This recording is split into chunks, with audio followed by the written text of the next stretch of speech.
Have you ever wondered what makes creative people tick? Where do their ideas come from? What keeps them energized? What kinds of things get in their way? Is their life really as much fun as it looks from the outside?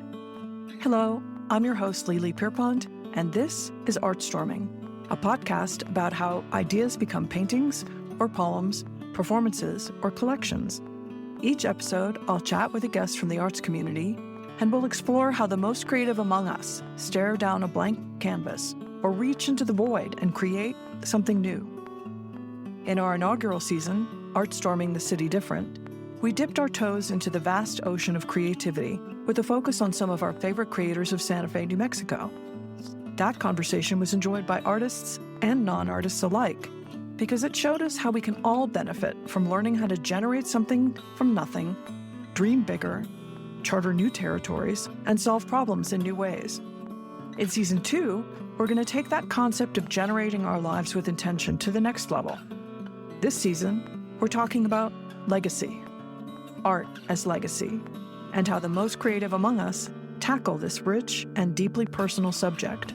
Welcome to ArtStorming, the Art of Remembrance.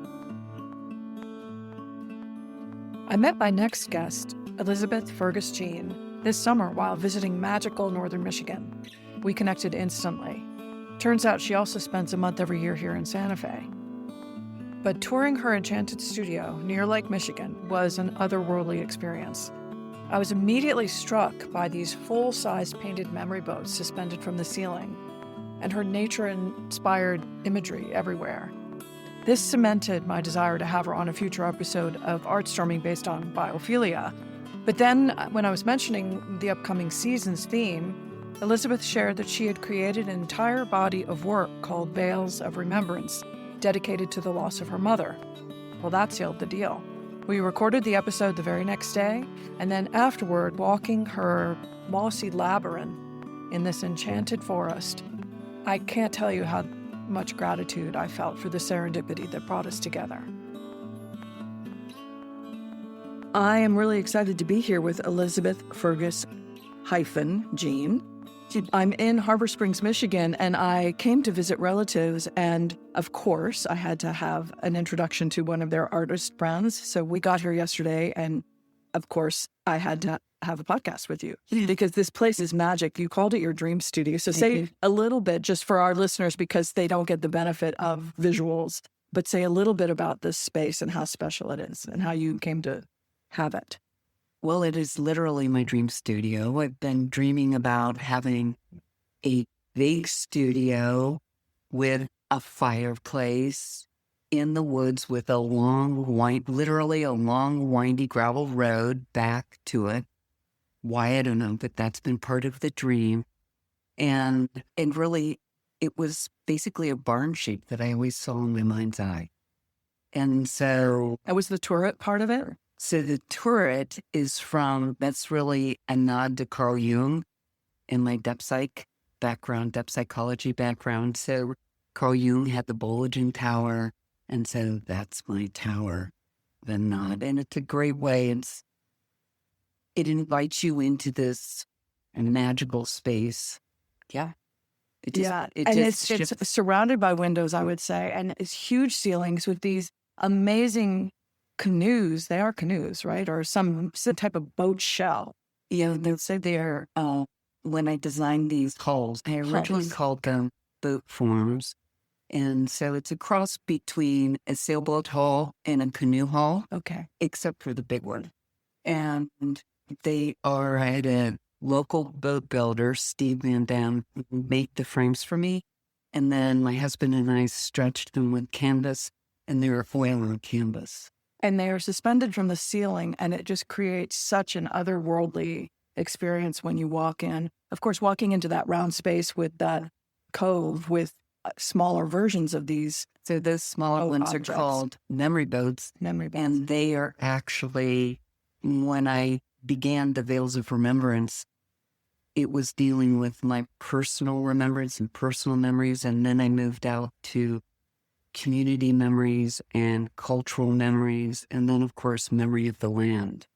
And so those pieces are really tapping into the memory of the land and wanting the viewers to remember their personal encounters with being out and experiencing different parts of nature, because it's so important that we have an eyebrow relationship with our natural world. And I try to, with my work, to reach through the heart. It's what matters most to me.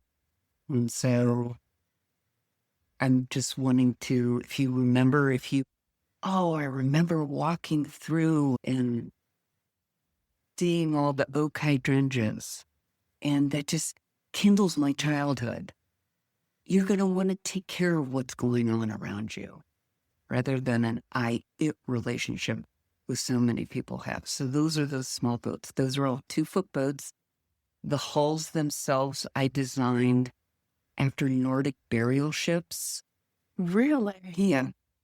Because it's dealing with tending to the environment. So it's that shadowy reference to, if we don't tend, it's the burial. And so they're floating boats rather than literal boats, because when they're imaginal. Right. And so it takes you out of the literal into that imaginal realm where you can have your own encounter with it. Those boats are all these boats were originally designed to move with air current, so that when you walk into the space, they move in the shadows with the lighting, they kind of flicker on the walls. And Well, I love that it sort of talks about the space in between, that liminal space, which is a word that gets overused. But in this case, we're literally talking about this space in between life and yes, what else comes later or whatever. yes. But what I think is so amazing about this encounter is that when I walked in, obviously I was thinking, oh, you'd be a perfect guest for my biophilia podcast series, which will be coming later. But then we started talking deeper, and I told you about our next series, and you said that you had done a whole body of work that dealt with death as muse, which is sort of the theme for this season. So say a little bit more, because I haven't had a chance to look at that series that you did. Yes. You said was inspired by the death of your mother. Yes. So my mom unexpectedly died in 2000. And shortly thereafter, I got very injured. I told you about that back injury. And so I couldn't go to my studio and work on big works, because I was working on larger pieces. And it's so incredibly difficult to move through that. And what I had from my mom, I had photographs, and I had some of her clothing. And I physically couldn't do anything. And I've worked with my hands my whole life. It's part of the female line. We all work with our hands.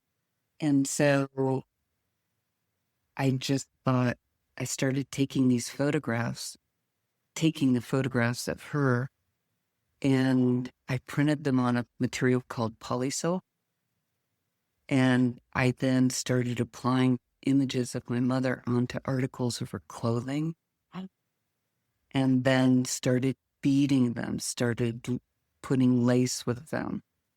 And as I did that, so the whole time, I'm just every day just sitting with my mom and doing this handwork there is an aroma still in the clothes. And these images of my mom, and most of them are when I didn't know her yet. I hadn't been born. And so I was imagining what was her life, because I hadn't asked her those questions.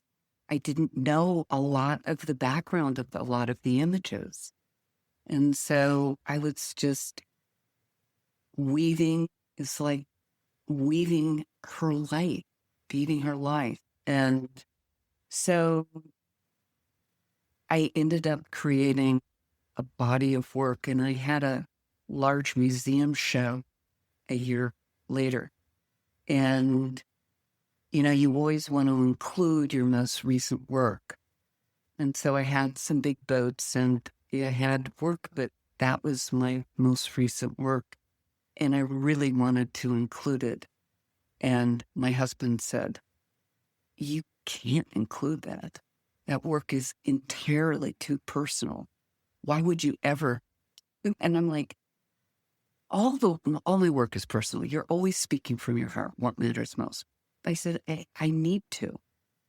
And so I included in the show was a lot of people. It was the work that resonated the most because it was an honoring of an ancestor.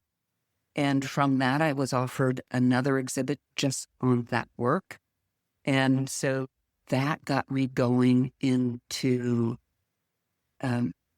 my father, who passed away when I was 20, and working with his images. I had one piece of clothing, this old army coat. My son, who was in art school at the time, he's a phenomenal photographer. I had these photographs of Dad in that coat. And so I put the coat on and had my son take studio shots of me in the coat. So those are side by side. And so those became pieces. I found my mom's wedding dress. So then, there are all these with me trying on my mom's wedding dress. And I found her wedding gloves, but they didn't fit. So then I made a piece with a photograph with the literal gloves over them because it was the only way they fit. And then I found their honeymoon pictures, which I had never heard anything. So I made a piece about that honeymoon. I had my grandmother's veil. I made a piece about my grandmother's veil. So a whole body of work was born out of this. And it was a beautiful way to honor them. And how did it feel to share something so vulnerable? Yes. Because I had the response to the previous show, I was happy to do it, but it opened up for me. I never knew that how other people would respond so strongly. And it really rekindled their own imaginations and thoughts about their parents and how could they do something with their photographs. And I've had people who've seen the shows actually contact me later and say that they've put something together. So I never expected that. And of course, it really touched me in just unexpected ways. Well, one of the reasons I wanted to do this particular series is because I think that it's such unexplored territory and a way for us to come together in community in ways that we just don't have access to right now because we get so, I'm going to say, English about the way we share and what we don't share. Yes. And this is such, we can talk about the, saving the environment. We can talk about all the things, but when it comes to our humanity, it's this like siloed, contained thing. And we're all so uptight about it. And it just felt like there was a barrier that needed to piercing a veil that needed to kind of happen. And artists are always going to be the ones that introduce that conversation. Yes. And so I'm so curious to find out all the different ways that veil has been pierced. Yeah. So one of the things about myself with my work and this body really shows that we're motivated by what matters most. And a lot of that is that deep, deep sorrow. And they're mixed emotions when you think about, like when your parents are snatched early, there's grief, but there's anger, you just don't know how to work through that. And I do think there's something to giving voice to the beautiful aspects of things.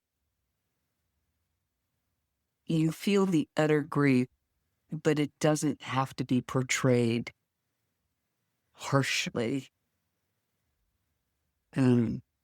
to really communicate the deep love and memories that you have. Yeah, well, and there's this bittersweet quality that I think that when you give yourself permission to go deep enough into it, Yes. it reveals layer after layer. Yes. Yeah. And I don't know that I would have done that. Like when my dad died, I was in art school. I didn't have the tools to be able to do that at all, to go deep. And I did literally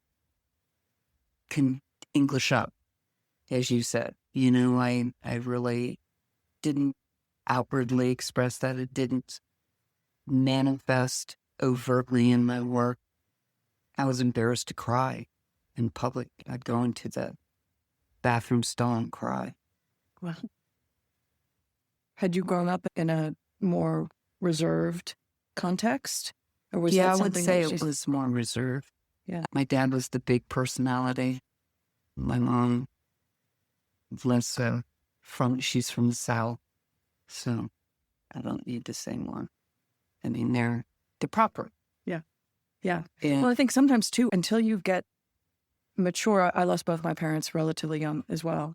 And so I think that, when there's certain thresholds that you get to, yes, like when you're the age that your parents were and you reflect Yes. that you've now lived 1 year beyond them, 2 years beyond them, whatever yes. that is. And you have such it's a total paradigm shift, because when you were 20 something or under 20, you have a different worldview. And then you Absolutely. get to 40 something, 50 something, 60 something, and you keep changing your. So I go Yes. through different periods. My experience is that almost every decade, I have a whole different vantage point from which to process Yes. those losses. Yes.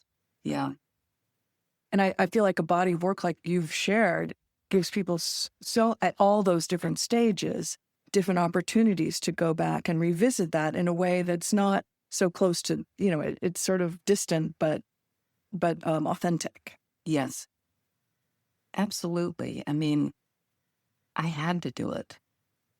And it's interesting that because I was so injured, it was my healing of my body and my heart by making this work. Because it was just in that holding rather than painting big things. And that it, so with my work, so much of it just slams into me way before it's been made, right? Interesting. Like I knew I had to make boats before I even knew how to oil paint. I knew they needed to be in oil, so I knew I needed to learn oil. So I've got all these series that want to be born that are just waiting, just Yeah. just on my shoulder. And that work was clearly not preconceived, was clearly not, it just was just through, you know what I mean? Just sitting on the floor with those boxes, just, yeah. And so did you have a sense that either of your parents were with you as you were working, or was this something that was sort of your own independent process? Well, I think they're always with us, aren't they? So I do think that they're with us. I don't think that, like, the notion of being guided and led to do certain things, I didn't have that sense, but I certainly could feel, and sometimes, like, you see out of the corner of your eye their shadow fly, and they're there and it's moving. So I definitely experienced that, but I didn't feel, yeah, I just felt like I was doing what I needed to. It felt like a weaving together. It really felt like a really important weaving their life with my life. It was really a coming together and literally stitching together. So cool. It was so. Do you think the depth psychology component of your study played into that in a way? Did it I'm give sure you it did. access? because my mom, she had a massive stroke, and I was called the day I was leaving to go have my first dissertation meeting, which I was flying out to California. And Were you at Pacifica? I went to Pacifica. Oh. That's where I'm also on faculty. But so I got a call from my stepfather, and he just said, your mom just had a massive stroke. They were in North Carolina. And so, of course, I literally immediately got on a plane. And so it was a big shift for everything, because here I am working on this big dissertation project, and so everything stopped but this.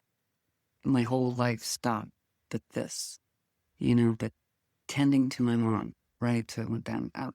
I was her person, so I stayed with her until we had to take her off life support. And yeah, and then it was all I could do. Yeah. Yeah. And obviously what's very tender for me listening to this story is that clearly you processed a lot, but you processed it obviously in a way that you still have access to it, because I can feel, the sadness that's still there. Yeah. And that is such an incredible thing to be able to share with people, especially I'm acknowledging that at a point in time where you had to go into a stall to express and feel those emotions, and yet you can be so present with it right now. I feel very honored that you feel safe enough to do that. Yeah. That's beautiful. Yeah, I think it was a gift to be able to do that. It was a gift to imagine their lives, to see my mom dancing with someone I'd never seen before, way before she got married. And just imagine, just imagining joy and events in their lives it brought joy into my life. So it was a really healing process. And do you have siblings? Were they part so, of this process? So I have 2 older siblings, and they, it's a curious question, and the answer is, yeah. So another question would be, how did they respond to this work? Because they certainly weren't involved with the work. And we'll just leave that a mystery.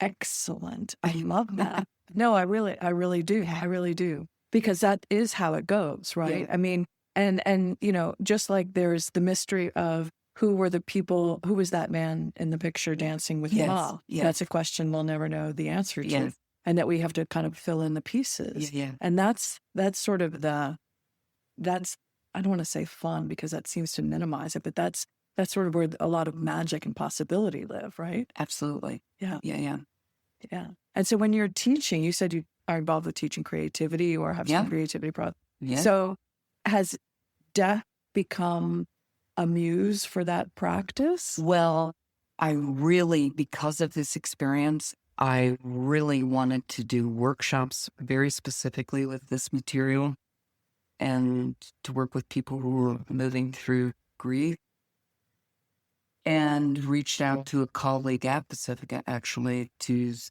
see if she wanted to get together to do that and work on a book together. Timing wasn't right for her. The timing wasn't right for her. The timing wasn't right for her. And I became very swept up with needing to give voice to environmental issues. It just became very forefront in large measure because of this body of work. When you're dealing with death, we're looking at the death of our environment. And so that work really led into those small votes and giving voice to those, and then remembrance and making pieces about community memories and what lasts and what doesn't, and that type of thing. Well, I think that's also really interesting because my first series was based largely in Santa Fe and New Mexico. Yeah. And I've spoken to a number of Native American artists, and lineage and legacy is such a huge component of theirs. And I've gotten such a much deeper appreciation. As somebody who lost her parents early, there's not a lot of continuity in either direction, right? And so I have this deep appreciation for cultures that are much more deeply rooted in this idea of that they have a responsibility to their ancestors to live with this kind of responsibility towards the future generations. And so there's this continuity that the landscape is such a perfect expression of, right? And so we have this, what comes before us and what we're leaving behind and how we take care of that whole lineage. So it's a perfect segue in my mind. I mean, the two are all really deeply related. And did you grow up in the forest? Was that part of your childhood? So I grew up by a ravine and woods, and I was super duper shy. My family will tell you I was painfully shy. People who know me now can't believe that. And so the woods that was my companion, all the trees, all the exploring. So I was held from an early age by the woods. And then my whole life I've summered in northern Michigan, which I consider my soul home, which is why I'm in love to be able to finally live here year-round. And so the lake is also, growing up by the lake just listens. And there's so much wisdom. We're surrounded by so much wisdom. So we just need to listen. We just need to listen to them as well. So yes, I was clearly brought up, and I was also brought up with kind of an infinite view. And so that's why in designing the studio, I really wanted to make the outside inside. So yeah, I'm very much at home. Yeah. And say a little bit about the stonework that surrounds the place, because the steps leading up to this dream cottage are absolutely phenomenal. And the stonework around, and I happen to know there's a labyrinth out there somewhere, which I haven't seen, but I think I might have to check out before I leave. You absolutely have to walk the labyrinth. Yeah. You're the first person who's ever talked about the stones. Are you kidding me? How is that possible? No one has mentioned the stones. No one. And it's so interesting because I've always collected stones my whole life. They're everywhere. They're everywhere. Yeah, that's why I'm so flabbergasted that nobody's mentioned them. Yeah. So they just hold so much memory, and there's a narrative in each stone. It's tumbled through so many millennial, and so of course you want to be supported by that. That energy is just all around. So yeah. And did you select each stone for that fireplace? Yeah. It was really important. Because the center stone is magnificent. Yeah, well, that's a wishing rock. So you have to have a wishing rock. So, I've always called them wishing rocks, and I think also that I don't know. A wishing rock is a rock that has a band around it. Oh. A continuous band. And then, so when you're walking on the beach and you find a wishing rock, you hold it in your hand, you make a wish into the sea or lake. Wishes come true. Yeah, that's the wishing rock. So there must be a ton of wishing stones in Lake Michigan with your dreams of creating this studio. There are. There literally are. Yeah. The studio is truly a dream come true. And I was unaware because it's all the pieces. When we were finally able to build, to buy some property, I needed at least 5 acres, and I was looking for a barn, because remember that whole barn image, or acreage, some acreage. And I'd been looking for 5 years, and we finally were like, okay, now we really have some money together to be able to do this. So I came up with my son who took the photographs, right? We came up to really do a deep dive up here because I needed to find something. And this property had been listed. And I'm like, no, this is too close to my home. That road I've never heard of that road. What are you talking about? And, going in, oh, this is actually a road. And when we drove, it was a 2-track. You couldn't come back. You had to just drive to the beginning of the property and walk back. My son and I, we were not 5 feet into the property. We looked at each other, and it was just, we both knew this was it. And I mean, it was just, there was no question. And it felt like this land had been waiting. So when we started building 2 years later. And the property had been on the market for 14 years. Waiting for you for sure. Waiting for me. And the workers, when they came back here, and these are people, this is not a huge community. So these guys are doing jobs. Everybody knows everything. They said, how did you find this? How did you find this property? And so nobody, it was like it was float. It was float waiting. And so, yeah, it really felt like this was really meant to be. And you can see, and the stags will probably come out, Yeah, we saw a stag yesterday. Yes, there are 4 that live on property and 2 that are best friends that come around together all the time. Sometimes you see all 4 together, and I don't know what they're up to, but... Well, it's clearly a magic place, but I want to hear more because the stones are so intriguing to me. And, you've created a labyrinth back there, and that's a whole other layer of magic. It is a layer of magic. Obviously either extracted from this place or given to this place. I'm not sure how that relationship goes, but say a little bit more about that. I've been a labyrinth facilitator, right, since 95, 96.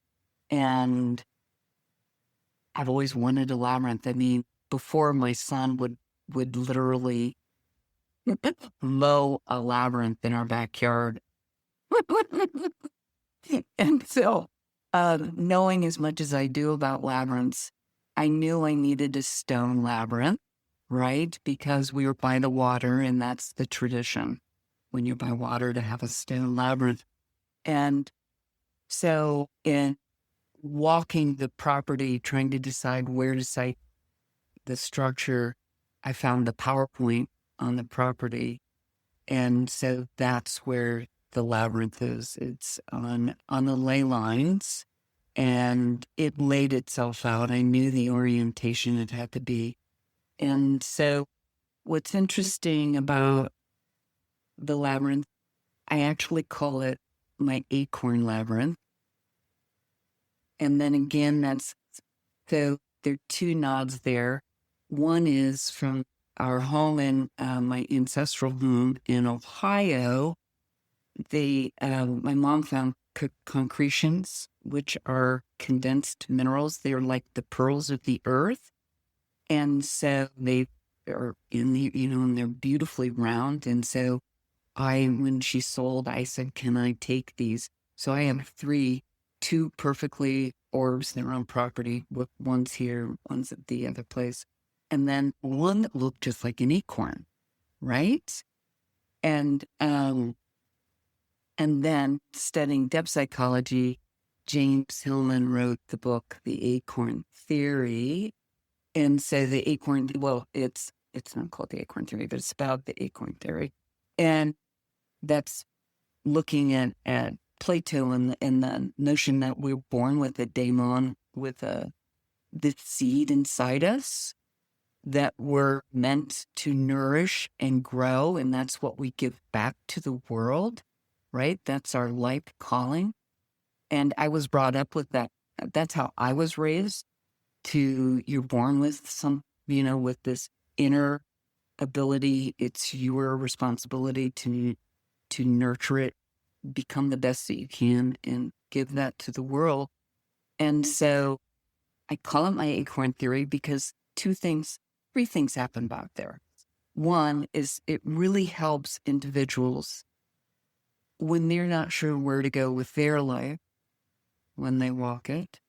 What has transpired because it's set in the middle of the woods, the woods are tuning in, the birds and all the insects and all the non-seems, they're communicating. And so you're being held. So it opens up individuals to that relationship. But the center of the labyrinth is like the ancestral well of remembrance. And it's a PowerPoint. And that's where you can tap into your ancestral knowledge. It's amazing. And so I've learned that as I've walked it. That was not a preconceived notion when I built it. That's what's transpired over the years walking it and it revealing its story and its holding. So, yeah. It's so amazing because as I was walking up the beautiful stone steps, surrounded with ferns and all kinds of ground cover, I mean, it's really magical. There was I will. In May and June, the forget-me-nots. You want to talk about magic. So all what you're seeing there, that's just wild forget-me-not, just going crazy. Oh, I would love to come back and see that. Because as I was walking up the stairs, there was an acorn that was the head of, the top of an acorn that was perfectly sort of set in the crevice of the stone step. And I almost stopped and if I hadn't been running a little bit late, I would have whipped my phone out and taken a picture of it because it was so picturesque. Like you have all these little people that you have kind of perched in nooks and crannies. It looked like it was literally placed there. And it absolutely made such an impression on me. And here we are talking about the acorn. And here we are. And so it knew, and that just happened. That something's happened, right? Yeah. Tree wanted you to, acorn wanted you to see it. Oh, yeah. Yeah. So how soon after your mom died did this manifest? So that was 2000, you said? Yeah, that was 2000. And so we began, I got the land in 14, began building in 16. It was finished in 17. And did your son know either of your parents? So only kids knew my mom. None of my kids. Oh, right. Your dad died while you were in college. Knew my dad. And so I'm sure you know, that's really hard because he so defined who I am. As an artist, I'm incredibly driven and incredibly, I have a great practice. I'm very disciplined with my practice. I love it. It's who I am. But that's so much of my dad, and that's also embracing. It's like giving back to my father and giving back to my ancestors. Is that honoring and that respect to them. That still working as hard as ever. Wow. But yeah, yeah. So did your son got to know your father, I would imagine, through that project that you did with the army jacket? Yes. So I had 3 kids, and that's son Robbie, and he did, and what I like to do on my dad his birthday is I will often send pictures of my dad or letters from my dad to me, and I do that about my mom with the kids too. That's a cool tradition. Yeah, just to give them, just little threads, those, and to keep they keep my parents alive in their minds, because my mom was certainly a big part of their life, but my dad and my grandmother was part of their life too. So, yeah. And was that your maternal grandmother? Yes. Was she in Ohio? In Ohio, is that? She moved. She was, my mom's family was from Alabama. Oh, right. You did say something. Yeah, yeah. And so when she ended up getting double pneumonia. So she reluctantly, in her 80s, got moved to Ohio, a place she never was. And yeah, so that was great. That was like hugest gift for all of us, because she was like the dream grandmother. And so it was a gift for my kids to get to spend time with Baba. Baba was her name? Baba. Yeah. That's what you call her? Oh, that's great. Yeah. So, yeah, she still lives on. Every time we would go see her, we'd always say, "Howdy, bub." And so this is a meander thread. Talk about a meander thread. So I believe I'm clearly into ritual. And so I wanted my husband to take the boys on their manhood trip when they turned 13. And on the manhood trip, they found this big, huge carved bear with the sign "Howdy" on it. And that was awesome. So they did this trip in a Suburban, and instead they brought the bear back. It's a bear in the back of the Suburban. And so it's at the house out, and it's lived with us ever since, Howdy. And so you can't look at the bear and see, I called my father Bear. And so, just those things are just so important, because it works on you consciously, but also it's just a thread that you're not thinking about, but there it is. And, it's fun for the kids. And yeah, and then it's their bear, because both boys saw it. They saw it when my older son and my husband went out. And then my younger son, they did a similar path, and it was still for sale. I bought it at a time. That is such a great story. And I love that you talk about threads, because you earlier were talking about sort of the stitching together of, the stitching that you did on the pieces of your mother's clothes. So that's clearly a theme. And it is a theme. It's a metaphorical theme that we talk about all the time, with the warp and weft of life. And all of that. Yes. It's just so cool. Now, are we on native ground here? Was this? Well, I think, so that's an interesting question, because I'm going to say it has to be, doesn't it? But I'm also native, in that I feel so of this land. And as quote that's attributed to Chief Seattle, how can you buy or sell the sky? This idea is strange. It's none of us own the land. It's in my DNA.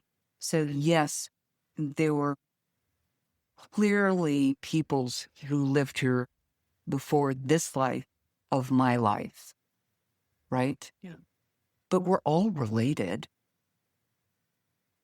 And so there's stories held in the land that clearly percolate up into my work. And so I'm giving voice to stories that are so beyond my capability of memory and remembrance, that are just tapping in by being here. Yeah. And honoring, because a huge part of it, because I get from goosebumps. Everybody wants to be seen. All the trees want to be seen. The mushrooms want to be seen. The birds want to be seen. You want to be seen. I want to be seen. And we want to be valued and heard and honored. And so when you just move into that type of relationship with your work, with everything, inevitably, it's like how we've clicked. There's so many of our narratives, our friends, they're just like uncanny. And it's just we're brought together, but we've also somehow opened up to each other, that's what's revealing itself. So yeah.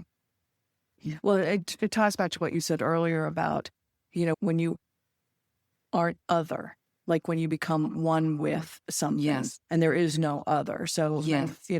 at a metaphysical level, it's like that all unified field It is. of consciousness, which ties back to, your depth psychology stuff. And, It does. it's really, obviously, that's a passion of mine as well. So we could go there a lot. And, one of the things I'm kind of excited about, you're the first person I've spoken to in season 2, this whole, the art of remembrance. Yeah. And you've used so many of the buzzwords that have captured my imagination to inform this next season. And I kind of have to leave it open to where the season's going to take me. I have my ideas of where it's going to go. Yes. But one of the things that I learned from talking to so many artists is sometimes you just have to surrender to the process. And so I'm just going to let these conversations kind of go where they go and see where it takes me. And I have some concrete ideas for it, but I'm just so delighted that this is the kickoff. I mean, it couldn't be any more perfectly timed. And I took this trip. I came east to go visit family, and then I came up here to see more family, but I'd never been to this part of the world before. And whenever I'm starting a new chapter, I really like to do something completely new as a ritual for myself. Yes. And cross-country road trips are easy, low-hanging fruit for me at this stage. I mean, I wasn't able to go to some far-flung destination, but just coming up to this part of the world, which is so new to me. And here we are. I feel like the lesson is whenever you take a chance and swing out, the world just sort of it opens up. So the individual. Well, it was a total invitation on my part. This is the new pattern that I learned from so many artists, is to just surrender to the space in between. Absolutely. It's like having your ear to the ground, right? Feeling the pulse, listening, and then responding. Even when you don't know where you're going, you don't know where it's leading. It's just having that faith to take the leap. Yeah. And that's another reason that I started this whole podcast series, is because I may have mentioned I used to do art travel, and then that got interrupted by COVID. And I wanted to create conversations with people who are at that stage of their life where they weren't sure, empty nester women or whatever. People who were just at a crossroads. And I thought introducing those people to artists who stare down a blank canvas every day is to kind of help them learn the muscle how you generate your life from nothing. So having exposed myself to the more and more of those conversations and sharing them, now that this podcast format allows me to share it with a much larger audience than I would have been able to do with my art travel. So it's amazing to me how much it's landing and how much it's stimulating. I get a lot of feedback, which is so satisfying, that, I picked up a paintbrush for the first time in 20 years because they were inspired by one of the artists that I spoke to. And that's that whole idea of reconnecting with the greater community, helping us feel less isolated in our world. And the beauty of, I want everybody to have access to the experience that we had yesterday, where I just walked in here and it was like, fireworks of connections. And it was just for me, it was really magical. No, it was amazing. Yeah. Yeah. So, I mean, that's kind of brings us all full circle. And, so I'm on my way back. I'm going to make 1 or 2 pit stops and we'll see what magic happens then. But other than that, this is just sort of the beginning of whatever. The next circle. So I want to bring it back to a labyrinth. I don't know if all labyrinths are constructed like this, but I'm talking to the right person to answer me. Yes. But in the Shaw labyrinth, you go pretty straight in pretty quickly. You think you're going to get to the center pretty quickly, and then all of a sudden it spins you out again, and then it takes a long time to get actually back to the center before you start your retreat back out. Yes. Is that the nature of labyrinths? Do you always... Well, that's the nature of unicursal labyrinths. There are 2 types of labyrinths. There's unicursal, which is one path in, one path out, and multicursal, which is our labyrinths with dead ends, false. Ooh, You that think- was more like the Minotaur labyrinth with the Absolutely. okay. So what's interesting about that, though, when it's portrayed on coins, it's a unicursal. So you often, when you read about labyrinths, they'll be multicursal. They'll be with the dead ends and the false turns. Today, we've really lost the use of those two words. So we typically think of a multicursal as a maze, right? Right. Like a corn maze, Right. hedge maze. Right. And we think of the word labyrinth representing a unicursal labyrinth, the one path in, one path out. And what's amazing about them is that from the outside, you see the beautiful pattern that they create. They're geometric, they're gorgeous, right? But when you're in it, there's a feeling of chaos. You're not quite sure where you are in the path. So it's a metaphor for one's journey through life. You know, you're just taking that next step until you get to the center, right? And so you're following, so you don't necessarily see the path as a whole, but when you're... But the former has a lot more hope. I mean, the idea that you're going to eventually get to the center. Yeah, you're going to get to the center. But if in the alternative, if there are starts and stops, right, it's like a life that gets interrupted or something. Yes. What was the theory behind those? And well, that's the way. I mean, they're archetypal forms that are found in every culture, and so we could easily say that they are metaphors for different journeys through life. And we all know plenty of people who have, for one reason or another, been stopped and have not been able to figure their way through every event of so. Wow. And so how is there a relationship? That's really a lot for me to think about right now. I got to collect myself for a minute because, you know, obviously you think about the people who die young, like my mother and so many people as being on that type of labyrinth. And I would not necessarily agree with that. Oh, so say more. Because she lived her life. And she lived, I imagine, when she was here, full life. And so her journey was what it was supposed to be. Not the journey that maybe you had hoped for. But I think the life interrupted, the life stopped. This is a deep dive, right? We're segueing here big time. Would be where people have had just come to events where they've not been able to figure out how to continue on, right?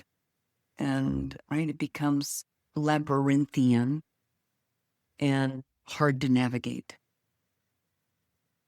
So in that second kind of labyrinth is at when you get to the dead end, you can find your way. You can find a new way. So it's really more of an you can always find your way to the center, and you can always find your way out. Okay. You can always find your way. You can always find your way. You can always find your way. Sometimes it's a much more challenging adventure because it's like, well, this didn't work. Let's try something new. Let's go back and take a different path. And then you go and maybe you continue to make correct turns so you get to the center, but maybe you don't. And so then you end up at another dead end. So then you have the courage to turn around, go back a little bit, and then you go the other way. And well, I mean, that happens life definitely looks more like that. I think most people's lives look like that. Certainly within creativity, that happens all the time in the studio. Sure. You know, you're making something and then that didn't work. Right. And so you adjust, you're nimble. Yeah. And so in a lot of ways, yes, everyone's life, most people's lives are going to be that type of journey. You still can get to the center and you still can get out. But it takes courage and nimbleness. And giving yourself permission, which is, I think, another theme that came up out of the first season, was that the artists who are successful are constantly giving themselves permission to pivot and to kind of start something new. And that, once you're on a path, you don't have to go there and beat your head against the wall if it's not working. Absolutely. Yeah. And I think that's a really important metaphor for life in general. The universal labyrinth, where people typically think of as the labyrinth, it's why it's been embodied so much within the past 30 years as a form of meditation. Because you really are staying on a path. And that makes so much sense, because monkey mind is the other one. You're constantly bumping up again. Start again. Yeah. And so it's really good to have a labyrinth. And so it doesn't have to need to be a literal labyrinth, but going for a walk in the woods, going for a walk along the lake, to be able to allow your senses and your body to kind of unwind and tether, and you just allow yourself to get back into your own rhythm, right? So it helps attune yourself. Yeah, which sounds like sort of what you did with the project, to bring us full circle. The project that you did with around your mother's, the loss of your mother, it was a way for you to just kind of, focus and get yourself back. And so was the healing of your back ultimately consistent with when the project was terminated? Were they around the same time? And how did you decide that the project was? So what happened, like I said, the one project took a year. And so I was significantly better because I had surgery and the beginning part of that soon after my mom died. And so the surgery was very successful. And so but it takes a long time to heal your back. And so because I was asked to do this other show, it opened up another door for me to engage in material. And that just kind of kept going. And that door has not closed, because it's still just right there. It still feels like, but the surrounding here they're demanding I give voice to them, the enchanted forest, and really giving voice. They want to be seen. So, well, it sounds like with that first body of work, you completed an octave, and then you kind of entered into the next octave. Yes, and it felt like it was, one of the things about art exhibits that are so wonderful for artists is that you get the body of work together, and there is a feeling of closure. And so when I had that second exhibit around that body of work, it was enough for my psyche to go, okay. And so even though I continued to do some pieces, there was a real settling that allowed me to then open up to other projects that, and other images that wanted to be birthed. And so, yeah. Well, that's cool. Well, I hope this is the beginning of a new octave for us. Yes. Yay. And I think we can end it there. It was just absolutely perfect. Well, thank you so much. This has just been awesome. Incredible. Love talking with you. Thank you. So thanks for joining us today. ArtStorming is brought to you and supported by ArtBridge NM and listeners like you. Look for us on your favorite podcast platforms or wherever you listen. Your subscriptions, likes, comments, and shares help us to reach more listeners and attract the support we need to thrive in these challenging times. If you love what you hear, please consider making a contribution. We rely on your help to keep these conversations going. Every dollar you contribute goes directly into programs that support our mission. And we've been offered a matching grant that will match every dollar that you contribute. That means more compelling stories, more in-depth articles, and an even greater impact on our community. Please visit our website at www.artbridgenm.org, and thank you so much for being an essential part of our work.